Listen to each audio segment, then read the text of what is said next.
Hear ye, hear ye. We shall call the Scienid Board August 2025 meeting to order. All right. Thank you, gentlemen. Thank you. First, we have before us the consent for the agenda and the proceedings from May of 2025. Are there any additions to the agenda? Seeing none, we have consent on the agenda. And did anybody find any corrections, deletions, or additions to the May 2025 minutes? Proceedings, excuse me. Seeing none, we'll accept those as provided to us. Next is public comment for items not on the agenda. Anyone in the public or online wishing to speak to items not on the agenda? We have none in the visible public nor online. So let's move right into the item of the day, the draft addendum to what is it? Amendment 2? Yeah, draft addendum 2 to amendment 2 for Red Drum. And I will turn this over to Tracy. All right, thank you, Mr. Chair, and good afternoon, everyone. I will be walking through draft addendum 2 to the Red Drum Interstate Fishery Management Plan, modifying red drum management. And next slide. All right, so in today's presentation, I will be starting off with a very brief introduction and then getting into each issue separately, providing that issue's background and the statement of the problem before describing the proposed management options for that issue. And of course, the board action for consideration today is consideration of approving draft addendum 2 for public comment.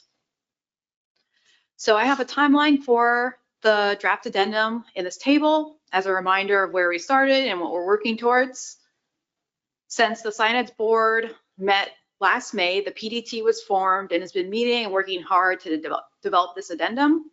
And following this meeting, if the document is approved for public comment, the public comment period, along with public hearings, would likely be somewhere around late August into September of this year. And we are still aiming towards final action at the annual meeting in October 2025. So just as a reminder, and for members of the public listening online, the management area of Red Drum, as specified in Amendment 2 to the Red Drum Interstate Fishery Management Plan, is the entire Atlantic Coast distribution of the resource from Florida, East Coast through New Jersey.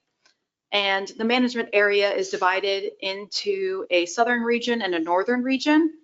So whenever I'm talking about the southern region, I'm referring to the Atlantic coast of Florida, north through the South Carolina border with North Carolina, and the northern region extends from that North Carolina, South Carolina border north through New Jersey. So there are 5 separate issues in this addendum. When the board takes final action on the addendum, there's the opportunity to select any measure within the range of options that go out for public comment, including combining options across issues. So just as a reminder as we move forward. So getting into a little bit of an initial background, before I begin reviewing the issues, I wanted to provide some context that applies to a couple of the sections in this addendum, such as like section 3.1 and 3.3. So following the benchmark stock assessment, finding the southern stock of red drum to be overfished and experiencing overfishing, the board, with help from the TC and SAS, has been considering how to most appropriately address this negative stock status. And as a result, this motion on the board here was approved at the Scienid board May 2025 meeting. The motion initiated an addendum to require states to set regulations that would be expected not to exceed F30%, retaining the management goal of F40%. In this motion, it also said the TC should not consider noncompliance when evaluating the state's regulations abilities to not exceed F30%, and states which have changed the regulations after the terminal year for fishing mortality in the 2024 stock assessment should use actual recreational harvest estimates to evaluate F. So jumping right in, section 3.1, alternative state management regimes. The current commission management document for Red Drum, Amendment 2, names one specific paper, Vaughn and Carmichael, with tables for states to use to determine what management measures do not exceed the target fishing mortality. An example of the tables from this paper in Amendment 2 are pictured on the right of the slide. And earlier this year, the TC determined that the methodology used in this paper is no longer an option and is outdated. So instead of Addendum 2 specifying a specific new method to estimate the change and catch that results from adjusting regulations, the board expressed interest in allowing for future flexibility by developing a process which allows states to propose changes to regulations in response to new information on the stock. As a part of this process, new methodologies to estimate the impact of regulation changes on fishing mortality could be proposed and approved by the board. So importantly, or most importantly at this time, it would allow the southern region states to respond to the results of the most recent benchmark assessment. So the proposed management options with 3.1 option A, the red drum management would be limited to the tables from Vaughn and Carmichael in Amendment 2 to determine the impact of regulations on catch. And the plan development team, as we were meeting, noted that the methodology in Amendment 2, these tables are no longer considered the best available science, nor directly comparable to outputs from the modern, most recent red drum assessment. So option 3.1, option B, would establish a new process to allow states in either stock to propose changes to their management measures. This process would typically occur following the acceptance of a stock assessment for management use by the board, and it would be to end and prevent overfishing. So I will briefly run through what draft addendum 2 lays out as a proposed process in option B. Again, the draft addendum does not specify a methodology to estimate catch reductions achieved from adjusting regulations, but just says whatever methodology is used must be approved by the board. In our current case, following our most recent benchmark stock assessment, we already have a board-approved methodology, which the TC had developed and was presented to you all in February and May meetings earlier this year. The draft addendum provides further detail on how states within a management region can work together and what sort of information would need to be in the proposal. So after the states develop their proposal with a board-approved methodology, the proposals would be reviewed by the technical committee to ensure the data and analysis are technically sound. Basically, it would be to confirm that the proposal follows the board-approved methodology. If the state wishes to gather public input on the regulation options in their respective proposal, they can do that at any time in this process, and it would all be done at the state level. So it's all up to the state on how they want to gather that public input. And after the TC reviews, the proposals would be presented and approved by the board, chiefly if they achieve the required percent change in catch, fishing mortality. And then finally, the states would select one of the regulation options in their proposal to implement. So one other thing I wanted to make a note of, following the guidance in the motion approved at the May 2025 board meeting, this option also includes language to clarify that if a state has already implemented regulations to reduce catch following the terminal year of an assessment, data from MRIP can be used to estimate actual reductions achieved. When the PDD was discussing this item, they also thought it would be important to clarify that specifically MRIP data must be used, and thought that if a state is calculating an achieved catch reduction with MRIP data, there should be at least 3 years of data to consider. So moving on to section 3.2, allow alternative methods to estimate fishing mortality for use in management. So 3.2 in the document originates from additional guidance received by board members over email to include in draft addendum 2 as a pathway for new methods to estimate fishing mortality for the evaluation of future regulation changes that the states may propose. The email and further discussions with the PDT established the main concerns that led to this request. The issue in the draft addendum would provide the means to proactively address concerns that delays to future assessments that may delay a state's ability to reevaluate the impacts of red drum management on the stock and or force states to use outdated methodologies to provide management advice. Current commission guidelines found in the commission's TC guidance document state that alternate analyses or methods to assess a stock should be submitted within the commission's assessment process. So whenever a new benchmark assessment occurs, to be considered for management use. So for example, if a state completes its own assessment of their substock between commission assessments and finds that there's been improvements to the stock status of their substock, currently the commission's red drum FMP or any commission document does not have a process to allow state to bring forward those results for use in management between assessments to make adjustments to their management measures. So this leads to the proposed management options for 3.2. So first, status quo, which would be following our current guidelines found in the TC guidance document, that outside assessments should be brought forward during a commission benchmark assessment if a group would like their assessment to be considered for management use. Alternative assessments are subject to the same standards, documentation, and process as commission assessments, including SAS, TC, and independent peer review.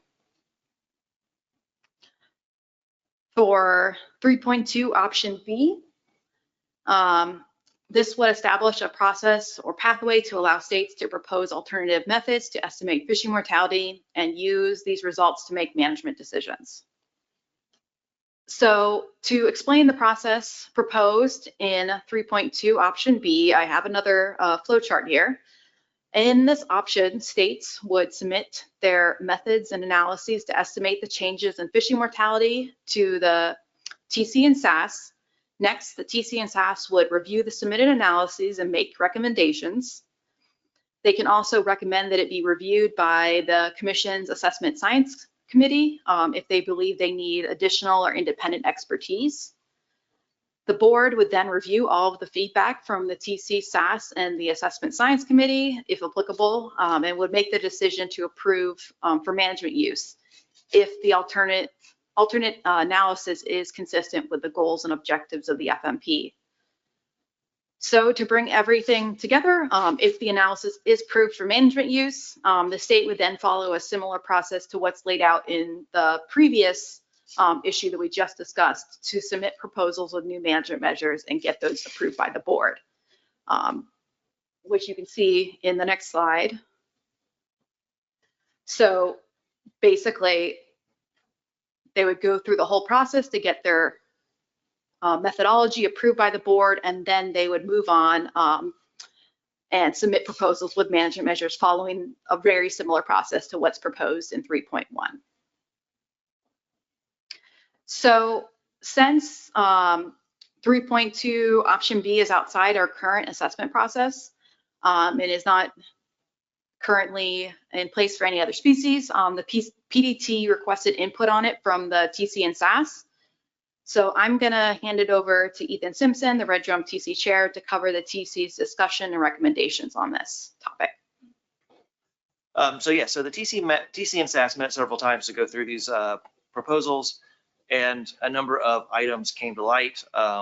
The primary point of discussion was around concern for a potential for localized depletion using these methodologies that may lead to adverse impacts on the stock unit as a whole. In particular, the TC was looking for more research needed to better understand the mixing mechanisms between states within a subregion.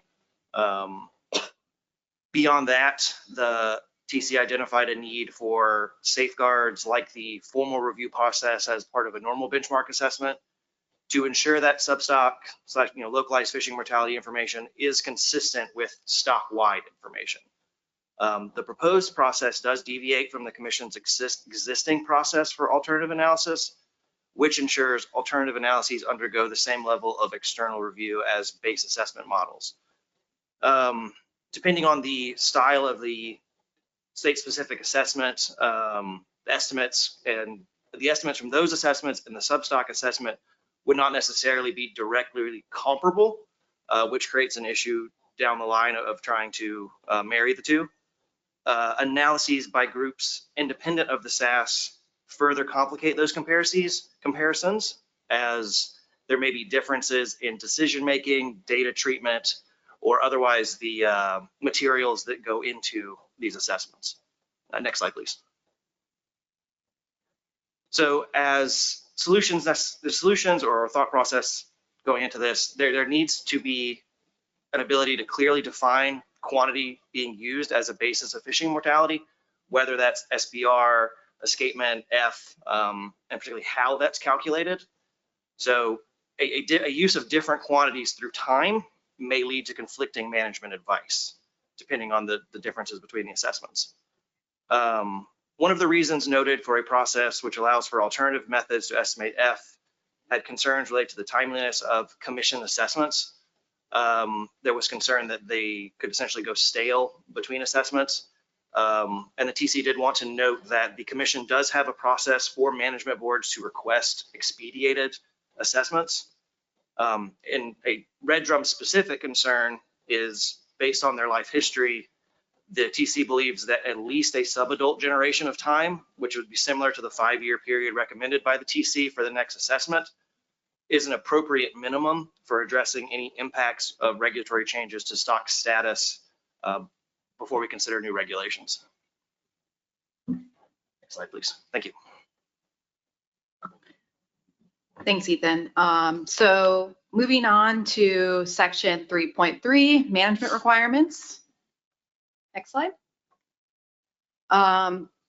So this issue originates from a board motion from the May 2025 meeting, the one I reviewed earlier, where the board requested clarification on the fishing mortality threshold and goal and required states to implement measures to not exceed F30%. And with discussions with the PDT on this issue, the PDT noted that this request would not impact the biological reference points in Amendment 2. So in Amendment 2, it defines the target as an SPR of 40% or F40 as those two quantities are equivalent, and a threshold of an SPR below 30%, which results in an overfishing determination for red drum. In addition, Amendment 2 required all states within a management unit to implement the appropriate recreational bag and size limit combinations to attain the goal or target of the SPR of 40%. So management requires, or the management requirements, this section provides options which specify a fishing mortality level which states would be required to achieve through proposed and implemented regulations. So option A, status quo, is the requirement that states implement an appropriate bag and size limit to attain the target of 40% SPR or F40. So in option B, this would establish the required fishing mortality level of 30% SPR or F30, which states would be required to achieve to end overfishing through proposed and implemented management measures with a target of decreasing fishing mortality below the fishing mortality associated with 40% SPR. And the PDT noted that if this option is selected by the board, all states in the Southern Management Region, which is the only reason at the moment that they have the ability to, for states to have the ability to manage to an SPR F level, would be required to implement regulations expected to reduce fishing mortality below the threshold of F30%.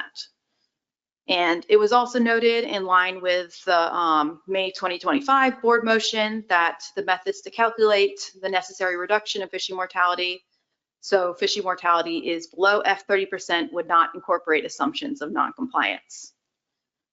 So In this section, just as a side note, there's also some notes from the PDT meant to provide some context to the public on what F30 or F40 would mean for the stock and anglers.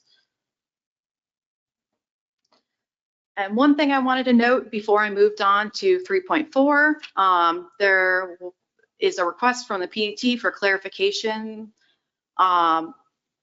in the one aspect of 3.2, that process to allow analyses outside of ASMSC's typical process, and 3.3, which we just reviewed, establishing the threshold that states need to meet with the regulations, whether these are both meant to apply to the entire management unit or just the southern region. And we can discuss this at the end of the presentation.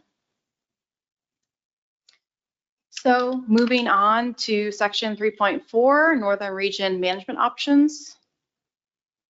So this issue in the draft addendum originates from the other approved board motion from the board's spring 2025 meeting, which is shown on the slide. And as noted in the motion, although the southern stock was found to be not overfished and not experiencing overfishing, there was an increasing trend in fishery mortality observed in the assessment in this region. In addition, the increased effort and harvest observed in the northern region could indicate that the current management is no longer conservative enough to restrain the harvest to appropriate levels. And stakeholders and board members have also expressed concern with how the combination of increased abundance of red drum in recent years in the Chesapeake Bay and the continued restrictive regulations of other traditional Chesapeake Bay sport fish, such as striped bass, may exacerbate or be contributing to the increasing fishing mortality. So in response to all of these concerns that I've just listed, there's an interest to act preemptively and precautionarily to control fishing mortality, especially before a fishery for red drum in the state's North Carolina is fully developed. So one other thing to note with the statement of the problem is secondary to the concern with increasing fishing mortality, this issue could also address the variability in current red drum regulations in the northern region, particularly within the Chesapeake Bay, where bag limits range from 1 fish to 5 fish per person per day, and jurisdictions or states all have different maximum size limits. And 3.4, this northern region management options would provide options for the northern region to align their differing regulations, particularly in the Chesapeake Bay. So one thing I want to note before I get into all the options, that the board again is not limited to selecting only one option and can select among options.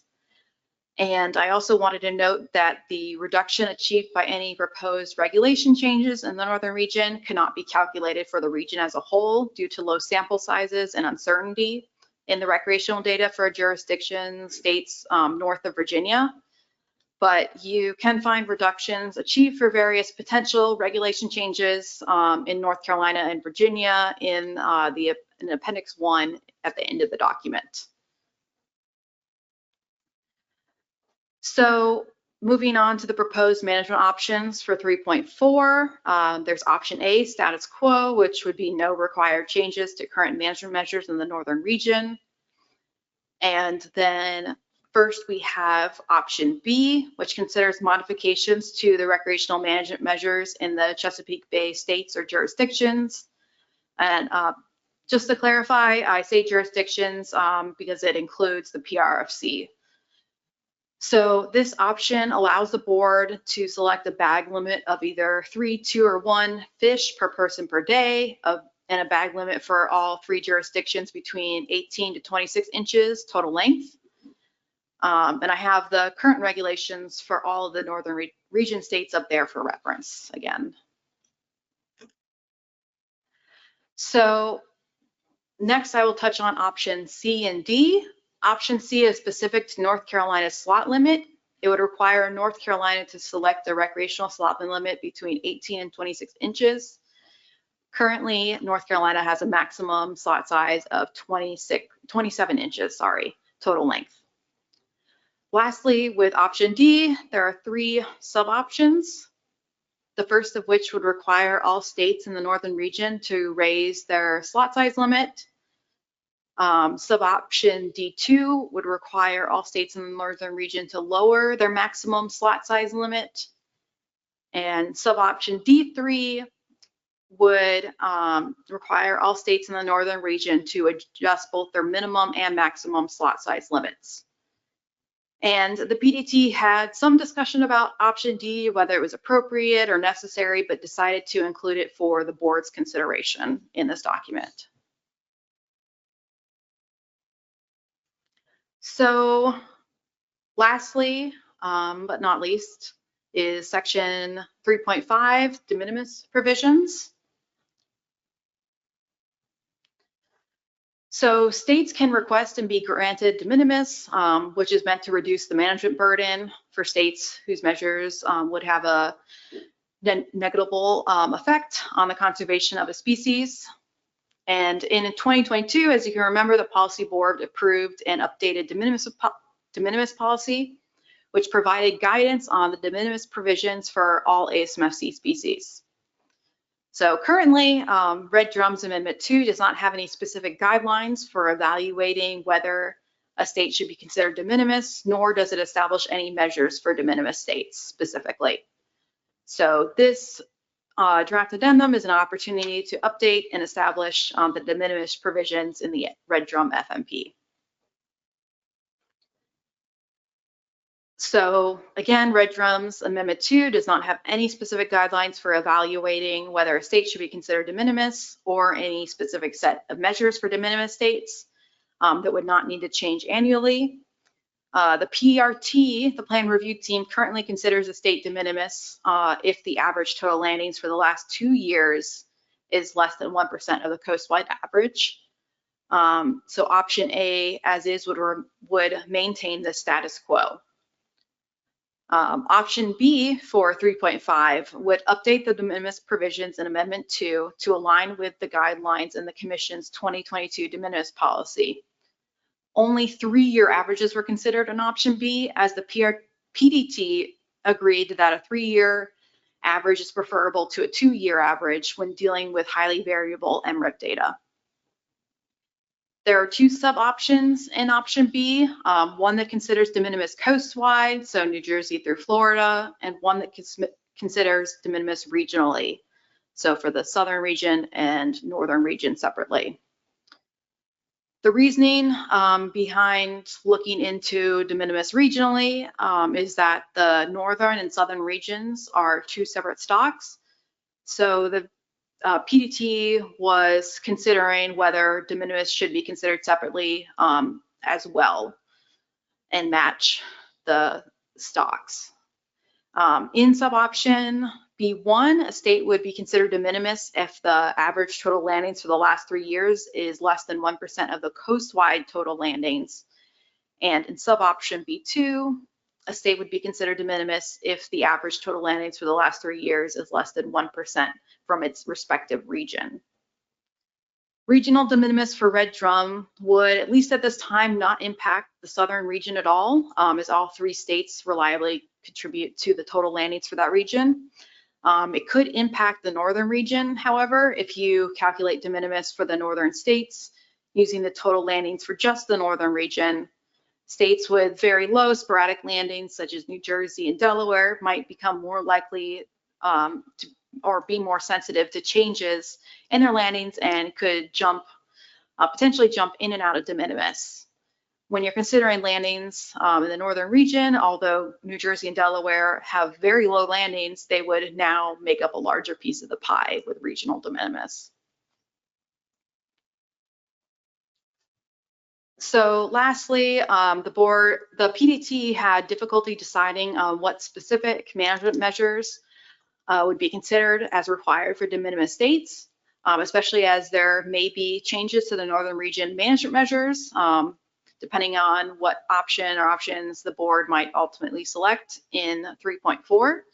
So for now, option B for both sub-options just includes a process which would allow the PRT or the technical committee to recommend appropriate commercial and recreational measures for de minimis states, which the board would review and approve.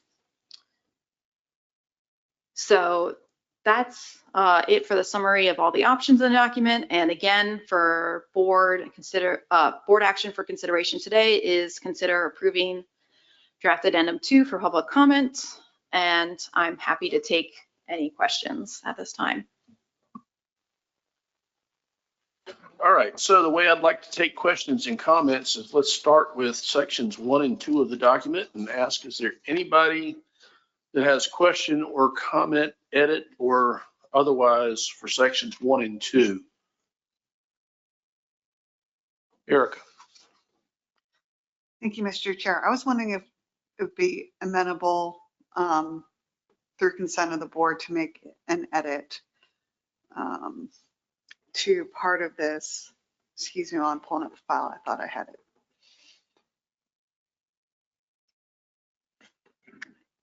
And it's for, Is that edit in section 3.2? let me check. Give me a second. You can go to someone else. I just want to make sure that we're covering sections 1 and 2. If we're good there, I know there's an edit coming in section 3.2. Okay, I see no hands or comments on the intro and status, so let's move into the, I'm sorry, Chris Pat Savage. Thank you, Mr. Chair. Yeah, sorry about the late hand. So you're basically just going looking for any modifications to, I guess, intro and statement of the problem? Correct. I think I'm okay. I think I have a couple editorial things that might be more in the management section. It was kind of a statement of the problem, but it's specific for the northern region. So I guess we get to that. I'll mention it there, so I'm not jumping ahead. But Well, if it's specific to the northern region, I'm assuming that will be in section 2. If you want. I'll go ahead and just add it here just so it doesn't get lost in the shuffle. Okay. Yeah, it was actually in the presentation too. Yeah, Tracy, you mentioned in terms of the northern region for the statement of the problem regarding red drum, their higher recreational harvest and effort. And part of that was, you know, there was some concern over restrictive regulations of other Chesapeake Bay fish that are targeted. And you said specifically, or as an example, striped bass. I'm wondering, instead of restrictive regulations, it might be changing availability or something like that, where you've had multiple poor year classes of striped bass out of the Chesapeake Bay. So there's fewer of them, and there's, you know, maybe less availability of some other targeted recreational species in the bay compared to, you know, years or decades ago. That might be a more a better way to describe it. The regulations come into play, but yeah, for a fish like striped bass and red drum, where they have a large release component, availability probably is more of a driving factor as far as whether people are targeting one or the other species than necessarily the regulations. Okay, I see Tracy follows you on your comment, and we're good. Okay, anything else? All right, let's move into 3.1. Are there comments, suggestions, additions to 3.1? Okay. Seeing none, I think we're now at 3.2. And Eric, I think this may be where your edit is. Yeah, I'm sorry. I thought you were saying 3.1 and 3.2 earlier when you're talking about 1 and 2. So my apologies. There's wording in 3.2 option B that refers to the SAS being one of the reviewers for proposals. And we have a SAS that's a standing body right now, but it's not typically a body that necessarily is continued on in perpetuity between assessments. So I was wondering if it might be prudent to remove reference to the SAS there and just have it be the TC. And then So I'm looking at page 11, the second paragraph. That's where that is, and then the third paragraph as well. And then it says the TC could recommend additional review by the Assessment Science Committee. My preference would be that it say the board would request the Assessment Science Committee's review, not the TC. Eric, if it would be easier, I have the text that was sent with the edits. Would you like me to pull that up so the board can look at the changes that were suggested? That would be great. Thank you. Eric, will you take a quick look at that and make sure it's correct? Anyone have any issue with SAS? Essentially, that's what that does, is strike the SAS. If I understand, the makeup of SAS and TC are very similar throughout. So this is having the TC review, send to the board, and if the board needs additional assistance or review, they'll ask for the Assessment and Science Committee. Is that right? Yes, Mr. Chair, and also the SAS is stood up when we do an assessment. It doesn't remain in place in perpetuity. So we could be at a time when there isn't a SAS, yet we have an addendum that says we have to consult the SAS. This just takes some complications out and streamlines it. And then also for the board to be the one to ask for the Assessment Science Committee review and not the TC. Ben, Thanks, Chair. I agree with these edits, don't have a problem with it. Just want to clarify too that I think goes without saying, but that the TC could recommend if they feel they don't have the adequate ability to determine something, that they could recommend that maybe ASC to the board. And not that it needs to be in there, just want to make a comment. Thank you. and I believe that's correct. Yeah. Okay. I don't necessarily think we need a motion here, but is there general agreement that this change in language is okay? I see thumbs up. Okay. Very good. Anything else on 3.2? Okay, 3.3. Comments?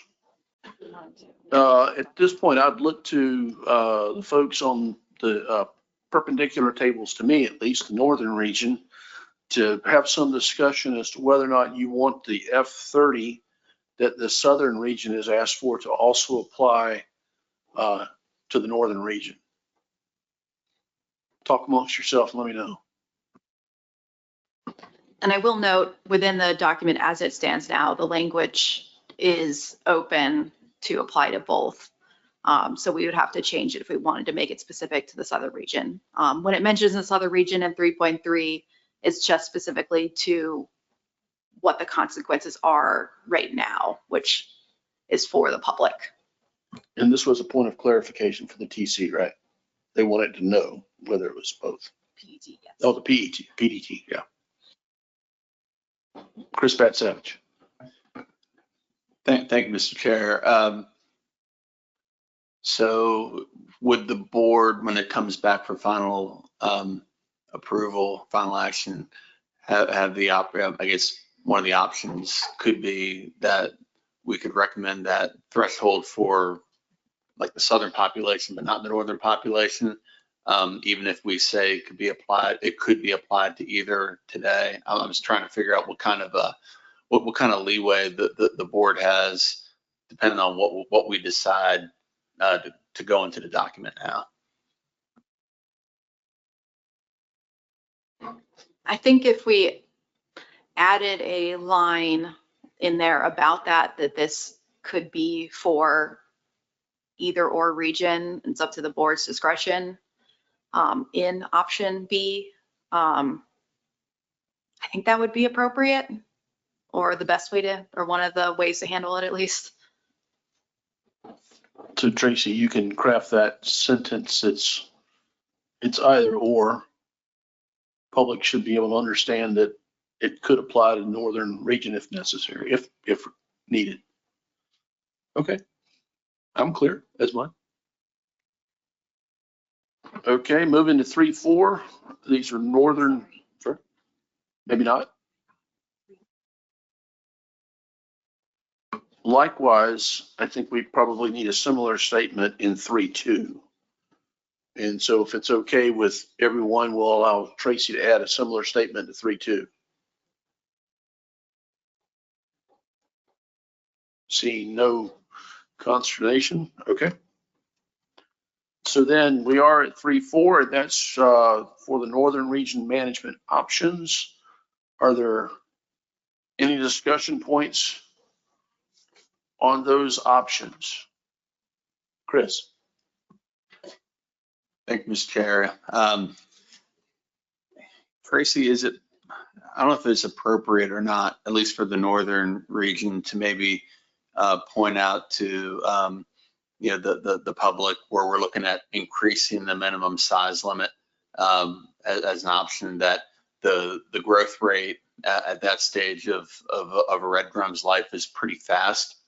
So if we increase to 19 inches, that depending on the time of year, it might only take that fish a month to go from 18 to 19 inches. So yeah, there's I guess limited conservation benefit by doing that, as opposed to decreasing the maximum size limit, which the growth rate's a little slower on red drum, but it kind of shortens the time it takes for the fish to get out of the slot and into a more protected zone. If that, I guess look to the board to see if they agree with just kind of adding that caveat, similar to some other caveats that we have with the options in the addendum. Thanks. Any feedback? Yeah, Dave. Thank you, Chris, or Mr. Chairman, and thank you, Chris, for bringing that up, because I think what you just stated makes a lot of sense. I missed initially, you were talking about option D. I was having a sidebar. Chris, option D is what you're or just in general? Just for section 3.4. Yeah, 3.4. Well, I'm of the mindset that because of what Chris said, option 3.4D is probably not that valuable. It's the alignment with the biology as he was speaking and how quickly they grow. And then from our perspective, how quickly they go through an available, how quickly they grow through the slot and are available to fisheries. And for us in Maryland, you add the seasonality component of it. We'll get these little spikes where we'll get at the fish for about 2 years in a strong year class, and then they'll disappear for a couple of years, and we won't get that access until there's future recruitment. So I'm looking at 3.4 option D is maybe valuable to get some input on from the public, but in general, I don't know that it gets us anything as a Northern Region, and would be interested in removing it if the board agreed, just to simplify the document, because again, I'm not sure what it gains us moving forward as a Northern Region. So if anybody would support that, I'd like to hear some thoughts on that, or opposition. Thank you. I'm happy to make a motion if the chair would like that. Any additional discussion on the thoughts for that motion before the motion's made? Carrie? I agree with Dave. I don't necessarily know that there's a lot of benefit. And I think it makes sense to be consistent among Bay jurisdictions. I just don't know that it makes much sense to be consistent for the whole Northern Region. And I see some general shaking, nodding of heads in agreement. Okay, let's hear a motion. Thank you. So move to remove section 3.4 option D from consideration in the addendum, in draft addendum 2. Is there a second? Got a second? Any additional discussion needed on the motion? We heard some good reasoning right up front. Seeing none, is there any opposition to the motion? No opposition. Motion carries.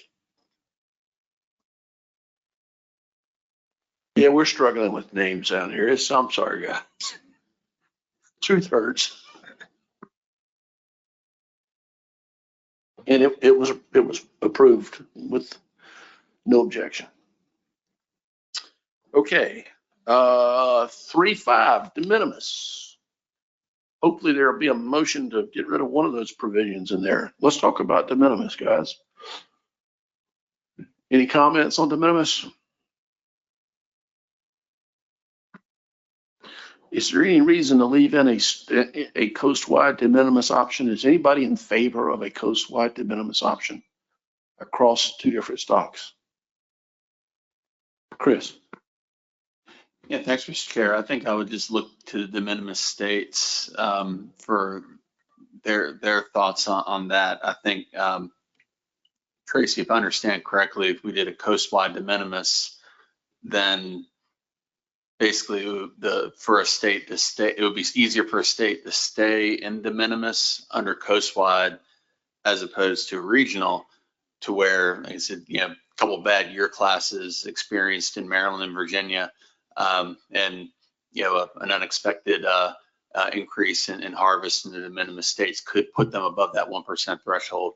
I don't have a preference for either option at this point, but since you're offering, maybe to for the board to consider just one or the other, I would look to the de minimis states to see what they think about this. I guess when I was asking for that, I was misremembering the definition for de minimis, because I thought it had a negligible effect on the stock. But if it's on conservation of the species as written, okay. But I was thinking, well, where I'm coming from is again, we're managing these as two separate stocks. Why would we cloud the issue with one option covering across the board? It didn't make sense to me, but. I'm sorry, who? Oh, Joe, you had a question, comment? Thank you, Mr. No, I agree. I was seeing this as, I didn't understand why we would be looking across two different stocks. So if that's not the case, then I have no problems keeping it in. Otherwise, I think today we'll be having a conversation about the policy of the 3 years and the less than 1% in general. And that could be addressed in other ways. If this is looking across two different stocks, then I don't see it as being or having value in the document. Erica? So that if I understand correctly, I'd like to offer a motion. Okay. To remove. Tony, you want to first? I was just going to say, I hadn't thought about this ahead of time, so I haven't really thought, but I will say that I don't believe in any other plan we divide de minimis by stock. And we do have a lot of species that have different stocks, but the de minimis has always been by coast, but I haven't put my brain power to this question because it didn't come up ahead of time. So I'll let Erica go ahead, but I'll just note that for how we manage de minimis with other species, right or wrong. So I'd like to make a motion to remove 3.5 sub option B1. And so that de minimis would be considered based on this stock management level. Is there a second? Spud? Okay, any more discussion on that? Would the maker, anything else to add on reasoning? No, second or none?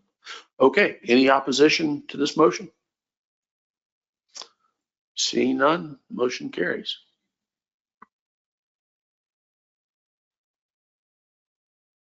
So it seems as though there's a bit of discussion amongst bigger minds than mine up here as to the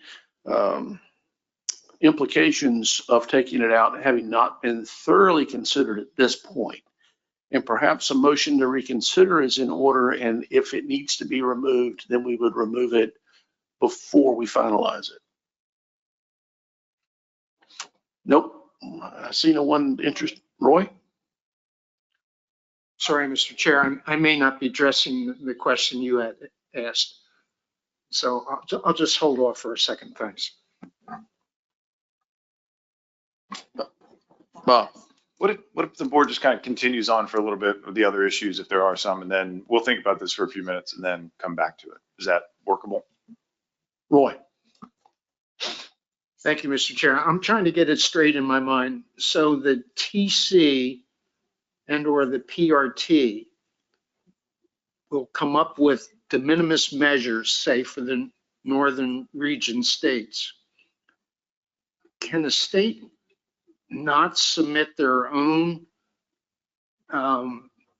measures that they feel will be de minimis for review in, with, I would assume with TC review, but are we taking that power away from the states to do that? Hey, Roy, that's a good question. And part of this originates from that original 2022 policy that said that there had like de minimis policies or provisions had to specify specific measures for de minimis states so that their measures would not change from year to year with the rest of the states in that in the management area. So the PDT couldn't really come up with anything specific, especially since we don't know how the measures are going to turn out for 3.4. And so it's kind of kicking the ball down the road for now as a TC discussion. I know like in the PDT discussion, we talked about how de minimis, for de minimis states that the regulations could remain as is because I mean, they're appropriate for those states as is, but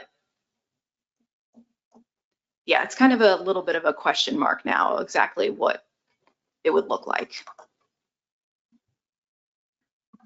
I was just thinking that who better to decide whether a fishery is de minimis than the state where that fishing is occurring, as opposed to a TC, which may not be terribly familiar with the fact that, let's say Delaware might catch under 10 red drum in a given year, or even less. Whereas the state agency fully recognizes that. Yeah. So like for what a state is de minimis is determined by that specific, like what the de minimis policy currently says. I don't know if that will change with later discussions at some point, but that if you look at the 3-year average of landings from that state and compare it to the coast-wide average of landings, a state is de minimis if it's only 1% or less of the coast-wide. So that's the definition that applies for all states and when you're considering whether or not it's de minimis.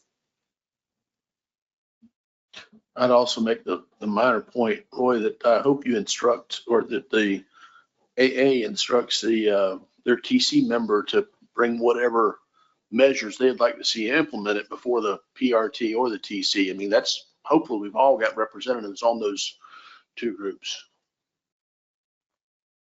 All right, so I heard no one interested in reconsidering, so the motion has carried. So we're only looking at sub-option B2, regional. Any other discussions on addendum 2 to amendment 2? Bob? Which isn't exactly. We've chatted about this over here a little bit. I'm not sure if we really made a decision, but if, and I'm not commenting on whether it's good or bad to have coast-wide de minimis, but I think the reality would be that if you have 2 separate stock units and a state's catch is being compared to those subunits rather than the whole coast, fewer states would qualify for de minimis because each of those subunits would have a smaller catch, obviously, than the total. So, a state like New Jersey that's been kind of on the bubble at, 0.9 to 1.3% or wherever it is, and the threshold's 1%, if de minimis is evaluated relative to the stock units rather than the coast, New Jersey probably would not qualify for de minimis, would always, be above that threshold and required to implement the regulations. Is that good or bad? That's up to the board. But I think, as you subdivide the catch into smaller units and compare the small catch states to those smaller units, fewer will qualify. So is that good or bad? I'm not sure, but that's I think the reality of chopping it up into smaller units. Yeah, I think that go ahead, Tony. And it's possible, maybe, I haven't done any math to figure this out, but like that states that didn't qualify before because we were looking at the whole coast would qualify now because they're in a smaller stock unit all of a sudden, if that makes sense. Like, It's sort of counter to Like- what Bob just said, but well, that all of a sudden, like, so you have now, say you end up with a 2-state region in Horseshoe Crab, then one of those states could be de minimis and the other one would not be, potentially. Whereas before, if it was the whole coast, that may or may not have happened. I guess maybe I brought it up, but what I was looking at was de minimis. If you're de minimis, then anything that you do, any action that you take has no effect on the species. And I was looking at it from the stock size, right? So why would we want to mix those stocks? But it does say species. So, okay, I get it, right? But we'll try it. And hey, this is a very malleable process. If we have to come back and fix it later, we'll fix it. Okay, I think we're done with addendum 2.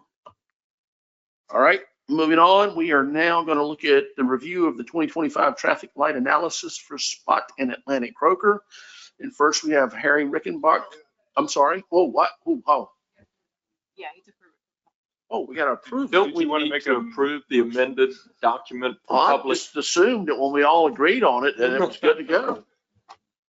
Does it say action on this? Oh, it does say action. Yes. Malcolm, go ahead. Yes, I would love to approve Red Drum Draft Amendment 2 as modified for public comment.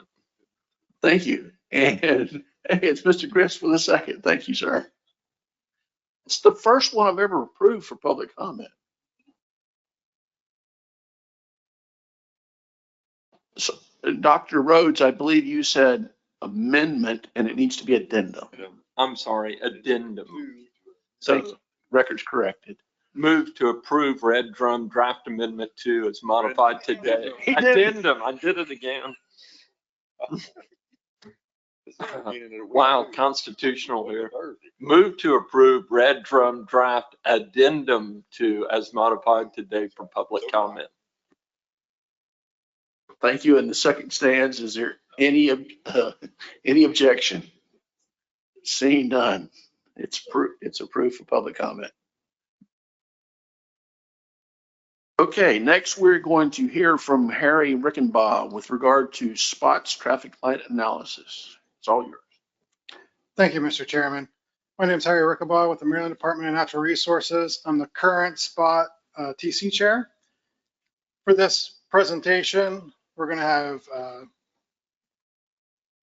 3 sections. The first 2 sections I'll be presenting. The first one, we give a brief description of the TLA methodology, how the traffic light is used to trigger management action, and the current management measures that are in place.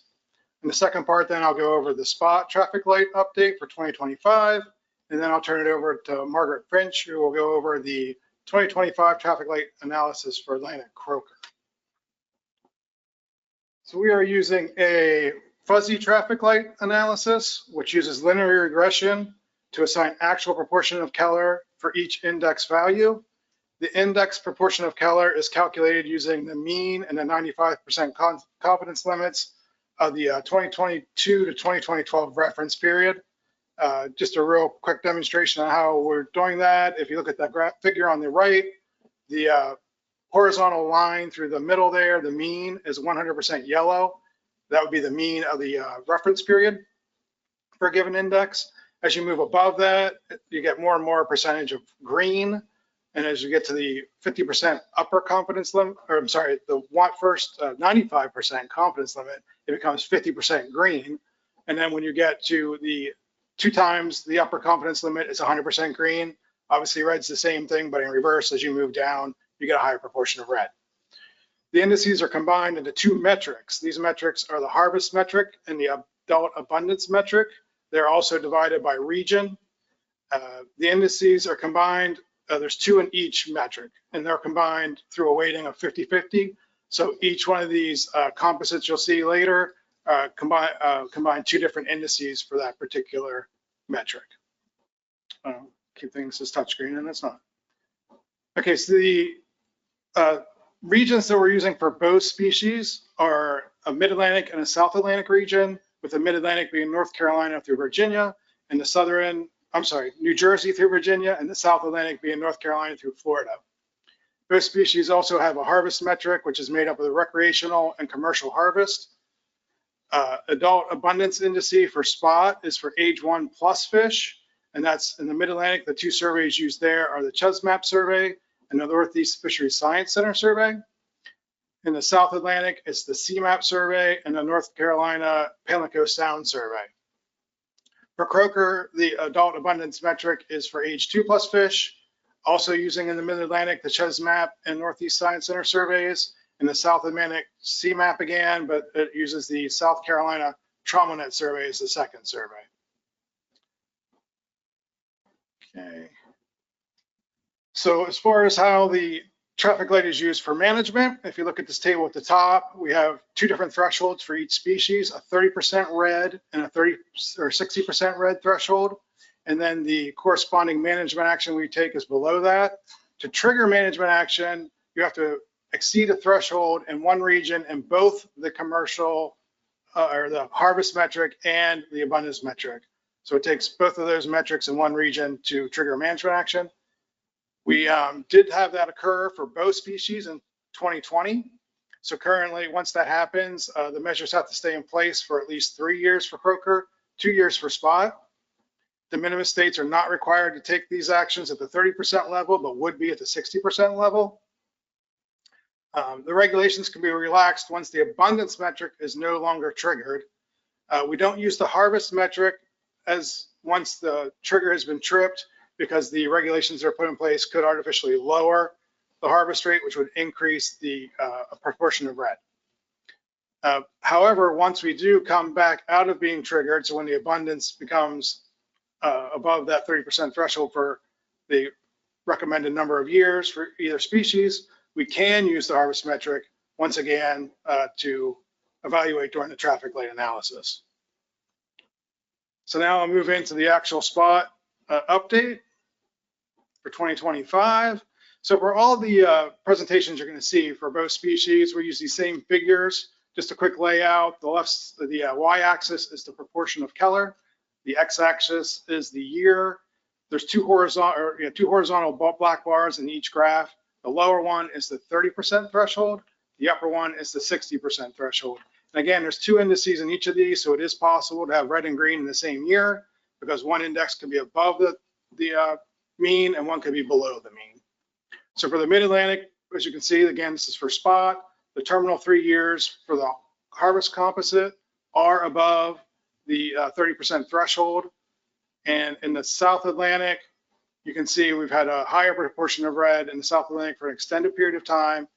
Terminal 2 years are actually above the 60% threshold, and we've had 9 years in a row above the 30% threshold.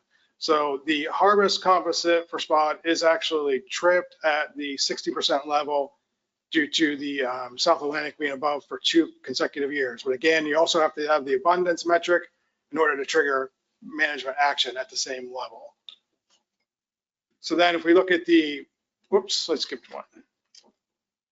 So if we look at the abundance composite indices, you'll see that the Mid-Atlantic, there's only 1 year of the terminal 3 years. That's 2023. That's above the 30% red threshold. And in the South Atlantic, there are no proportions of red in the terminal 3 years. So neither one of these are triggered or tripped at the 30% level. So the overall trigger is not tripped. So this table is a little better summary of all that. We have the 3 terminal years, which are the ones we're evaluating. And again, 2 of those indicates that that particular metric is tripped. And again, the Mid-Atlantic and South Atlantic are both tripped for the harvest at the 30% level and the South Atlantic at the 60, but we are not tripped in either of those regions for the abundance metric. So technically we could come out of the regulations we put in place in 2021, but the TCs are recommending that we maintain those regulations for the 2026 fishing year. As you've seen a couple times, I mentioned that the harvest metrics are still well into the red in the South Atlantic, and they're very high. They've actually increased in the last 2 years compared to previous years. And also the Mid-Atlantic did have that 1 year, 2023, which was above the 30% abundance threshold. So if we were to go above that 30% abundance threshold in 2025, we would re-trigger any management actions that you would be removing today if you were inclined to do so. We also are waiting for the benchmark stock assessment, which hopefully will begin in early 2026 following the completion of the Croaker stock assessment. That should give us a better indication of stock status than the current traffic light is. And the TC would rather wait to see the results of that before making any kind of management changes at this time. And with that, I would take questions on either the traffic light structure itself or the spot update. Questions for Harry?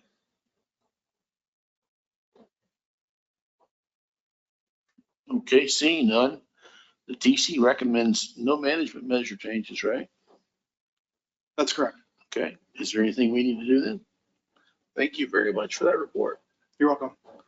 So I think we next move to Croaker, and we have Margaret Finch online. Yes, hi. My name is Margaret Finch, and I'm the current chair of the Atlantic Croaker TC. I'm a fisheries biologist with South Carolina DNR, and I mostly work with data from our offshore fishery independent surveys. If you go to the next slide, please. So diving right into the results from the 2025 Atlantic Croaker TLA with a terminal year of 2024. First, we'll look at the harvest composite indices, which is a combination of the recreational and commercial landings.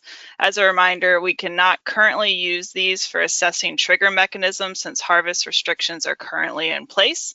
Landings remain low in both regions, however, relative to the reference period of 2002 through 2012, though it is unknown if this is due to the harvest restrictions that are currently in place or continued concern for the fishery. The Mid-Atlantic harvest metric was 81% red in 2024, with all 4 of the terminal years exceeding the 60% red threshold. Furthermore, this is the 7th consecutive year that the Mid-Atlantic harvest has exceeded the 60% threshold. The South Atlantic harvest metric was 49% red in 2024, and the 30% red threshold was exceeded in all 4 terminal years. Next slide. So now moving on to the adult composite indices, and as a reminder, as Harry said, this is the adult age 2+ Atlantic croaker. For the Mid-Atlantic, we use the Northeast Fisheries Science Bottom Trawl Survey and the CHESMAP survey, and then for the South Atlantic, we use the CMAP Coastal Trawl Survey and the SCDNR Trammelnet Survey. Starting with the Mid-Atlantic, we see that the 30% red threshold was exceeded in 3 of the last 4 terminal years. However, index values were up in 2024 with no red and 79% green. For the South Atlantic, we did not trigger at either the 30% or the 60% threshold, and the last 4 years are predominantly green or yellow, representing no concern. And for 2024, we saw only 9% red. Since we have remained in a triggered state, the composite abundance characteristics could trigger further action if exceeding the 60% red threshold in any of the 3 or 4 terminal years in either region. However, that's not the case here. Next slide, please.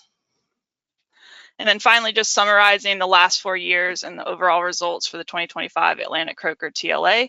Because the harvest metrics cannot be used when management in place and to keep harvest low, and the fact that we have remained in a triggered state, the interpretation of the TLA relies on the abundance metrics only. Therefore, we have the TLA status for the harvest metrics listed as unknown here, even though the Mid-Atlantic exceeds the 60% threshold and the South Atlantic exceeds the 30% threshold. Although the South Atlantic Abundance Index did not exceed any threshold level, the Mid-Atlantic Abundance Index continues to exceed the 30% threshold in 3 of the 4 terminal years, 2021, 22, and 23. Therefore, the overall TLA status for 2024 for Atlantic Croaker is triggered at the 30% level. Next slide, please. With all of that being said, the TC recommends maintaining the current regulations for the 2026 fishing year for Atlantic croaker. This is due to the fact that even though the TLA continues to be triggered at the 30% threshold, it has not elevated to that 60% threshold. Furthermore, the TC did not want to recommend more restrictive measures since the Atlantic croaker stock assessment is expected to be completed within the year. And with that, I can take any questions on Atlantic croaker. Thank you very much, Margaret. I appreciate that report. Is there any questions for Margaret? Seeing none, the TC recommends maintaining current management measures, so I don't think there's anything else we need to do. Thank you very much, Harry and Margaret. We'll move on to our next agenda item. And I'm going to turn it over to John Clark to talk to us about a letter that was sent to us July 22nd. Thank you, Mr. Chair, and ties in very neatly with the updates we just heard.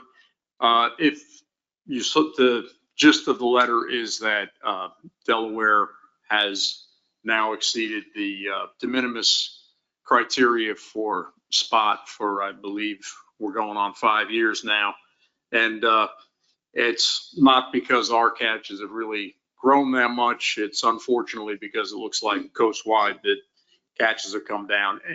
In any event, as I've said before, we are more than willing to put the recreational regulation into place. We'd like to be consistent on that, and our law in Delaware only allows us to make changes when required to do so by a fishery management plan. So from that standpoint, we're fine with, not be considered de minimis on recreational. We will put the regulation into place. But on the commercial side, as I detailed in the memo, it's it's a difficult thing to do to reduce a very small catch by 1%. So as I said there, pretty much anything we do would either be probably cutting us more than 1% or cutting us not at all. And, some of the things we'd have to do would just kind of be silly. I think, if we had like a 1-day season closure, call it spot and croaker day or something. But in any event, I was thinking that these are probably criteria that as a board we'd like to re-examine here for spot and croaker. And it sounded like we're going to be looking at red drum de minimis criteria also. So I was hoping that the board might on this species, and it turns out that I think New Jersey's in the same boat as we are commercially on croaker, perhaps suspend the requirement that our states would have to reduce our commercial quotas by 1% until the board can perhaps come up with de minimis criteria that are more applicable these days. So that's the request from Delaware. And as I said, we are certainly willing and able to put into place the recreational measure.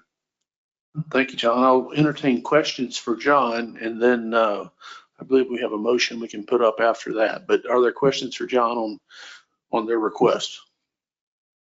Ben, and then Chris. Thank you, Mr. Chair.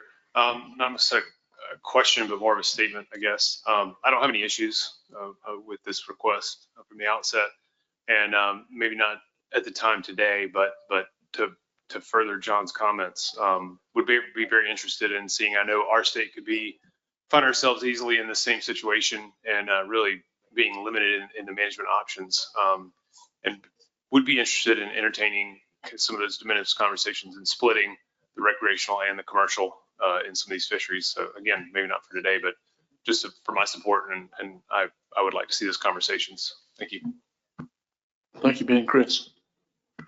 Thank you, Mr. Chair. Yeah, question for John. Yeah, the 1% reduction is kind of a hard target to hit, no matter how high your landings are. In fact, I don't think North Carolina's commercial landings have reduced. In fact, I think they've gone up since we put our season closure in, and other states have put in season closures at kind of the end of the season when spot landings tail off. To avoid, as you described, a one-day closure, and also to avoid regulatory discards. So when you and your staff were looking at potential options, did you consider a closure towards the end of the year when spot landings kind of tail off to where you would maybe hit a 1% reduction for X number of years out of however many you looked at, similar to what Maryland, Virginia, North Carolina, and PRFC did? Thanks, Chris.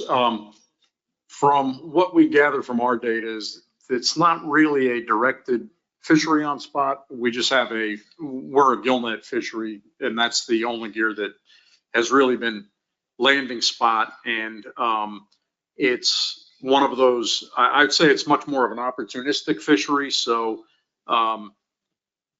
years where we do tend to land more spot, it's probably a multi-species catch that they're getting. And because of we're kind of more on the edge of the range, as I mentioned in the memo, I think that one of the things we'd run into is we might close at a point where we'd be cutting a lot more than 1%, or we'd end up closing at a date where we don't do anything. They've already left Delaware Bay, let's say.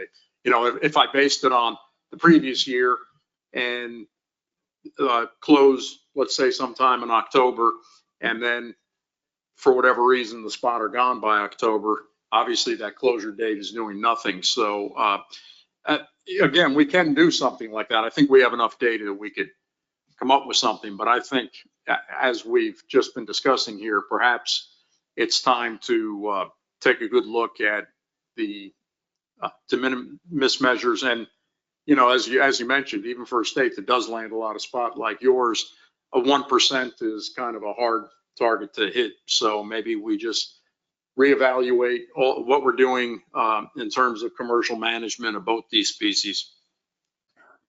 The other Joe? Go, Joe.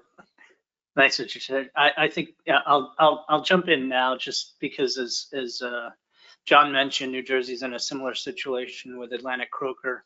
So coming out of de minimis, which is less than 1% of a fishery that used to be in the tens of millions of pounds and now isn't anywhere near that, a 1% commercial reduction would put us in a very similar awkward situation. We're looking at a target of trying to reduce a couple 100 pounds and potentially setting up a gillnet fishery that's going to have discards that are 10 to 20 times that. So I have concerns with that. We haven't been in this situation for as many years. New Jersey does tend to bring forward the 50 fish recreational limit for both croaker and spot to our Marine Fisheries Council. If we're granted de minimis for another year, I think I would wait until see what happens with red drum, get through that public hearing. And I'd like to revisit or visit all three species at one time. But we're fully supportive of having those types of reasonable limits in place. It's just the idea of looking at a reduction that in the hundreds of pounds that could possibly result in much higher discards for a gillnet fishery that's not targeting those fish. Thanks. Thank you, Joe, and apologies for fog. Okay, Joe Chris. Thank you, Mr. Chairman. This may be directed more towards staff here in the discussion. Do we have anything that we could point to as either historical or in precedent that we've done something like this before on the suspension that we could just point to that, the precedent's already been set? I mean, I think there's some good arguments are being made here by Delaware and New Jersey. Tony, I mean, we just did this last year. for Delaware? I mean, for what species was it? Right, it was spot. Like, we've been, like I said, we've actually been higher than de minimis on spot because of the combined for, like I said, this is probably 5 years in a row, Joe. So the board has very kindly waived to those requirements on us. But at this point, and as I said, from our standpoint, it was, on the one hand, we did want to put the recreational measures into place, but the way our law is written, unless it's required that we do that, which it would be since we're no longer in de minimis, so that would allow us to put the recreational regulation into place.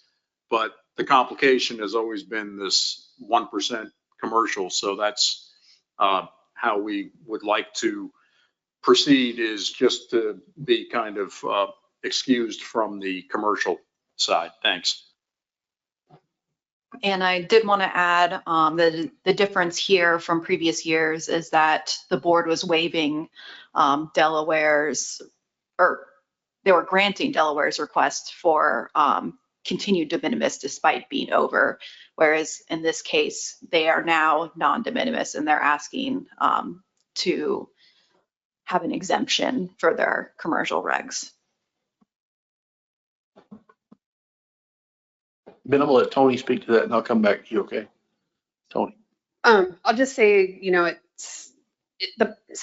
we have this de minimis policy and it sets some boundaries, but it also provides management boards with flexibility with unique characteristics of a species or fisheries to go outside of those specifics. So I think that there could be some discussions that this board has relative to how these species potentially are cyclical, or the nature of how these fisheries work within these states might have you change your de minimis policy to reflect something different than is in the policy itself, but have it something more unique for these species so that you don't have to keep doing this with each of the states each year. So it might be something that either task the TC to think about or the PRT to think about. Maybe we get through some of this red drum stuff first and then we address this, but you're not bound by that. You can go outside of the box. Yep, thank you. And I think we've done a pretty good job of that to this point. Ben. Thank you, Mr. Chair. And just clarity for the board, John, how long, like a time frame we're talking about, for these recreational changes to take effect or get through? You're talking about suspending the 1%. Likely a short time frame that we're concerned about. Well, thanks, Ben. Based on legislation we got a few years ago, we can actually implement the recreational regulations within, believe it or not, a matter of weeks. So we can move quickly on that. But yeah, it's just, like I said, and it's not that we can't do the commercial, it's just that we'd like to see a whole reevaluation of that side of things. Okay, John, would you like to entertain a motion here? I certainly would. I think we've got something ready. I know it's well written because Tracy wrote it. So move to approve Delaware's request for an exemption from the spot FMP's requirement that Delaware reduce its spot commercial landings by 1%. Before I entertain a second, John, are any sidewalls on that as far as timeline goes? How long that should be an exemption? Good point. Maybe we could add to that on reduce its exemption until the board develops new de minimis criteria. Would that be acceptable to the board? It is to the board chair, but let's see if we get a second, the rest of the board. Ben with a second. Okay. How about reread it just since we've added that? Okay. It doesn't look like that text has been added yet.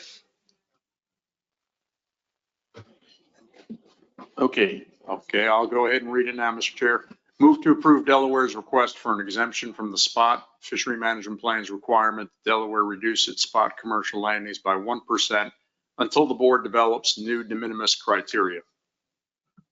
Okay, we got a second from Ben. Is any additional discussion? Chris Savage. Yeah, thanks, Mr. Chair.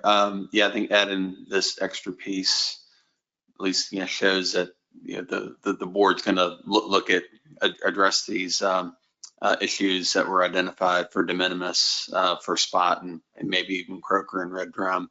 I guess I'd feel better coming out of this meeting if the board, task the plan review team to, maybe provide some feedback, review the de minimis criteria for at least spot and any other species we're concerned about, and provide some feedback recommendations to the board to consider when we get to this point. Just try to kind of complete the loop as opposed to just kind of saying, well, develop new criteria sometime in the future, but, kind of have a marker for that actually to occur sooner rather than later. Thank you, Chris, and Tracy's noting that as a task for the PRT. Thank you. Okay. Any objection to the motion? Seeing none, the motion carries, which moves us to our number 7 item on the agenda, which is consideration of the Atlantic croaker and red drum fishery management plans for review. Tracy.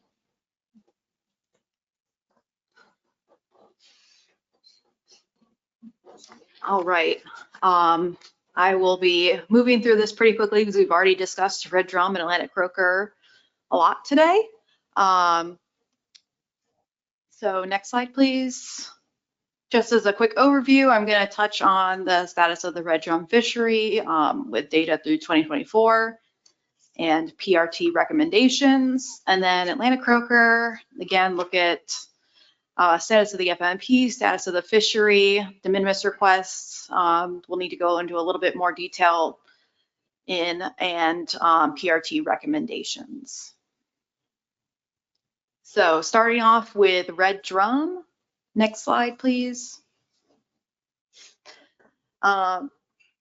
So starting off with the status of the fishery, this is a figure of total landings. It breaks down the northern and southern regions, commercial and recreational landings, as the proportion of total coastwide landings, with the northern region near the bottom, or at the bottom of this figure, with commercial being the dark blue way at the bottom and recreational being the northern region, green for the northern region.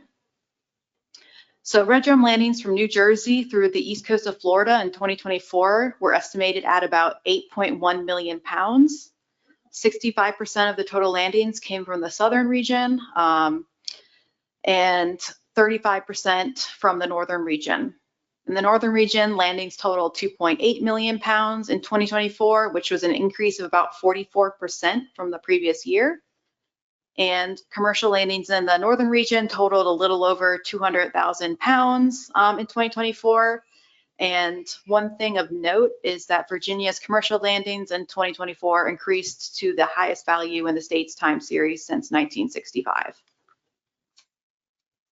Next slide. So continuing with status of the fishery, this figure shows the total recreational removals compared to the number of fish released in the northern and southern regions. The lines are releases in number of fish for the northern region in green and the southern region in orange. And the bars are total recreational removals in numbers of fish in the two regions, with blue being northern region and orange being southern region. And just as a reminder, total removals are dead discards plus number of fish harvested. Recreational landings in the northern region in 2024 were estimated to be about 600,000 million fish, which was a 57% increase from the previous year. And recreational landings in the southern region were estimated at 1.7 million fish, which was a 64% increase from 2023, the previous year. The number of fish released in the northern region, 3.2 million fish, increased by 19% in 2024 from the previous year. And since it's estimated that 8% of the released fish die from after being caught, the recreational removals from the northern region were estimated to be over 800,000 fish in 2024. The number of fish released in the southern region, 11 million fish, was an increase of 29% from 2023 and a time series high. So all told, the recreational removals from the southern region were estimated to be 2.6 million fish, which is also a time series high. So next slide, please. So the PRT found no inconsistencies with regard to Red Drum's FMP requirements. New Jersey and Delaware requested de minimis status through the annual reporting process, which the PRT does recommend approval of, and they both met the requirements of. Research and monitoring recommendations can be found in the most recent benchmark stock assessment and in that simulation assessment and peer review report. So I can actually stop there for any Red Drum related questions if you'd like. Let's wrap it up. Yes. Any questions for Tracy on the Red Drum status report? Any comments? How about a motion to consider approval and the de minimis request? Roy. I'll move that. Do we have, it looks like we have wording up there. Do you want me to read it, Mr. Chair? Move to approve the Red Drum FMP review for the 2024 fishing year as amended today. State compliance reports and de minimis status for New Jersey and Delaware. Thank you. Have a second from Dr. Rhodes. Any additional comment or questions? Seeing none, any objection? Seeing none, motion carries. All right. Croker. All right, Atlantic Croaker. 1 second while we get that presentation. All right, next slide, please. So just as a reminder, Amendment 1 for the Atlantic Croaker Fishery Management Plan did not require any specific measures restricting harvest, but encouraged states with conservative management measures to maintain those conservative management measures. And it also implemented a series of management triggers that were further refined in the TLA in Addendum 2 and 3. Next slide, please. So moving on to the status of the fishery, we'll first look at Atlantic Croaker landing trends. In this figure, the black line is commercial landings and the red dashed line is recreational landings, both in millions of pounds. The total Atlantic Croaker landings in 2024 was estimated at 2.4 million pounds, which is a very slight increase from 2023 at 2.3 million pounds. And commercial landings increased by 65% in 2024 from around 500,000 pounds to over 800,000 pounds. And 2024 recreational landings were at a time series low, estimated at 1.6 million pounds or 4.4 million fish. Next slide, please. So in this figure, the green bars represent landings of Atlantic Croaker in millions of fish, and the red bar are fish released alive, and the black line is the percent of fish that were released out of the total catch. In 2024, recreational anglers released 30.4 million fish, which was a 12% decrease from 2023. at 34.8 million fish. The percent of Atlantic croaker caught by recreational anglers and released has been overall increasing since at least the beginning of the 1990s. An estimated of 87% of the total recreational croaker catch was released in 2024, which is the highest percentage on record for a 4th year in a row. Next slide, please. So before I get into this year's de minimis requests, I wanted to remind the board, since we're switching between spot and croaker, that the de minimis status for Atlantic croaker is determined by the 3-year average of commercial or recreational landings by weight, if they constitute less than 1% of the coastwide commercial or recreational landings for the same 3-year period. So commercial and recreational are considered separately in Atlantic croaker. And states can, again, qualify for de minimis in either recreational or commercial sector or both. Next slide. So for this year's de minimis requests, New Jersey, South Carolina, and Georgia all requested de minimis for their commercial fisheries. South Carolina and Georgia met the de minimis requirements. New Jersey did not at 3.4%.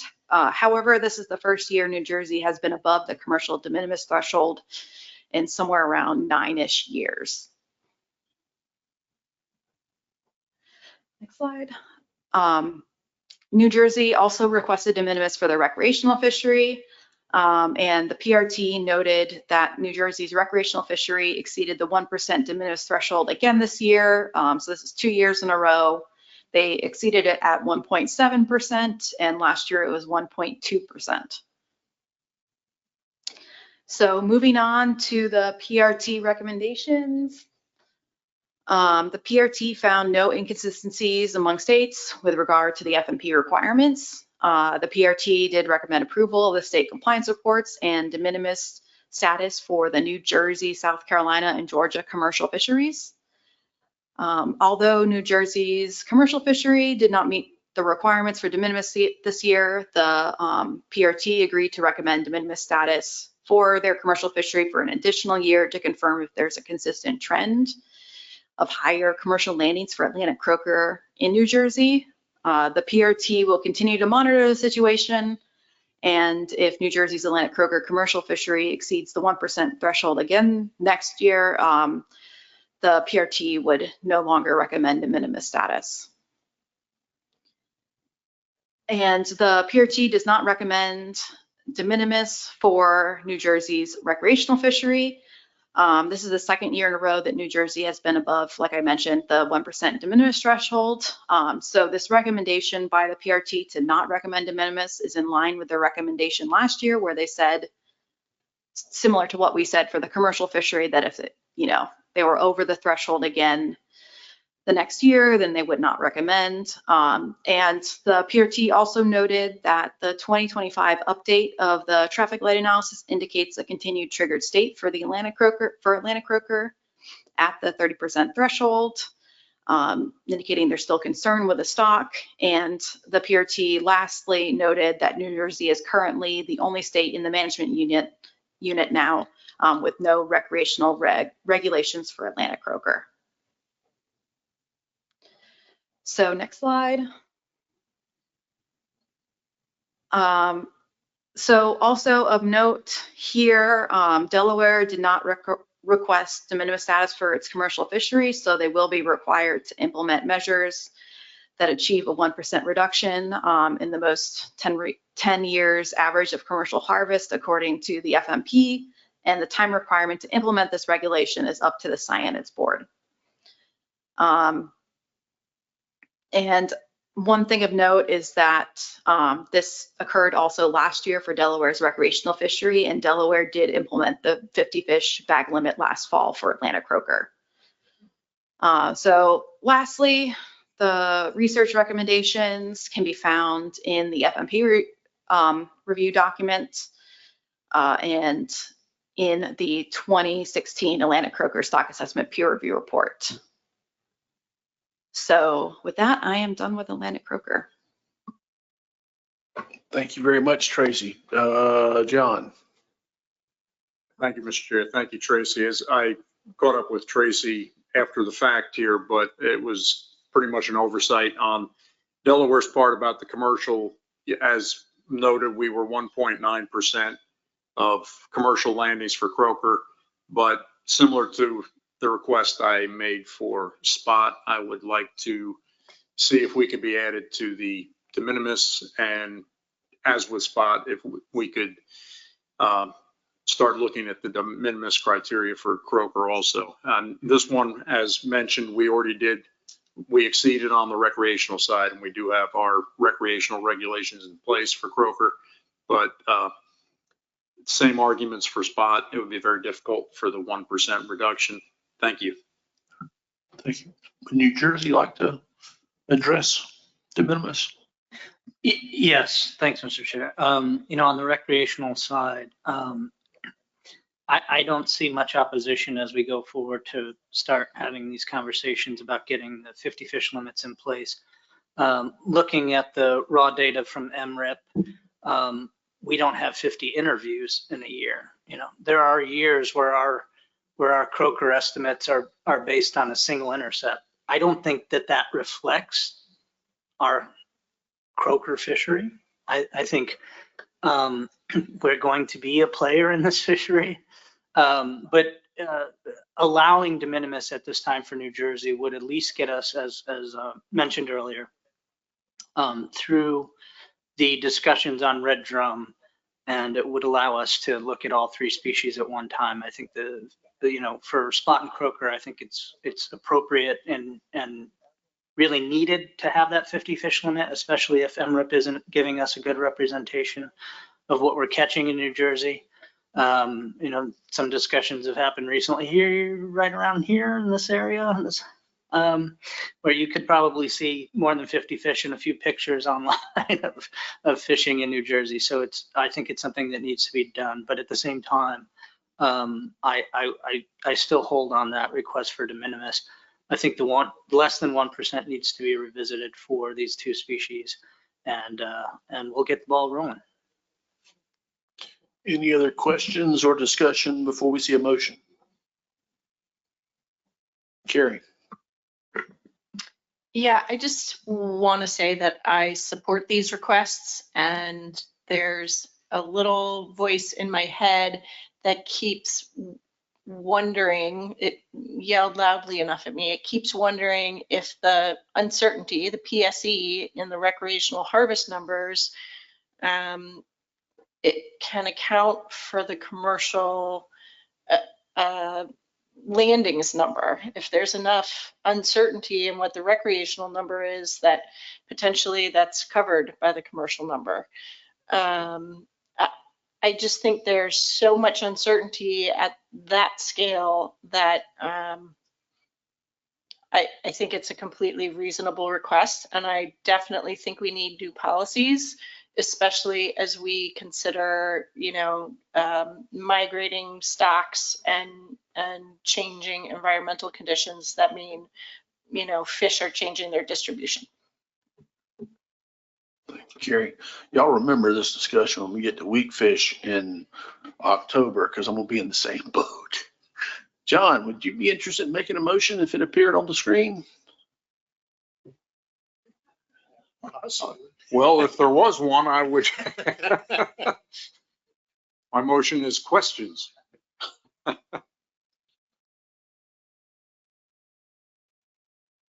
I think we'll take some crafting from what's going to appear up there before we take a second, so.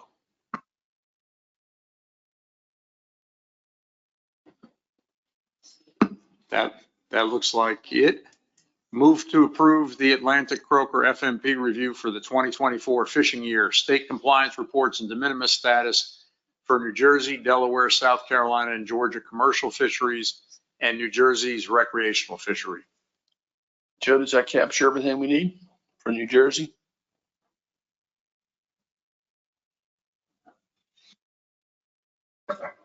My assumption is that under this, we would need to try and do the commercial reduction for 1%. which, I'm not sure how we would do that. Okay, all right, yeah, then my apologies, Mr. Chair.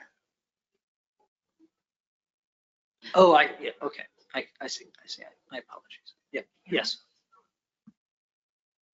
This motion does keep New Jersey de minimis for its recreational, and I just want to double check that that is what the board wants. Okay, is there a second? Joe, thank you. Any additional discussion? Okay, any opposition? Seeing none, the motion carries. Thank you all very much for a wonderful discussion. Is there any other business to come before this board? Yes, Tracy has a question. Yes, I just want to get clarification to make sure I understand where we're going forward with the de minimis question. Do you want the discussion to be both for Atlantic Croaker and Spot, have the PRTs meet to discuss this and consider the data? Is that what you're looking for? Any other guidance would be helpful. Joe.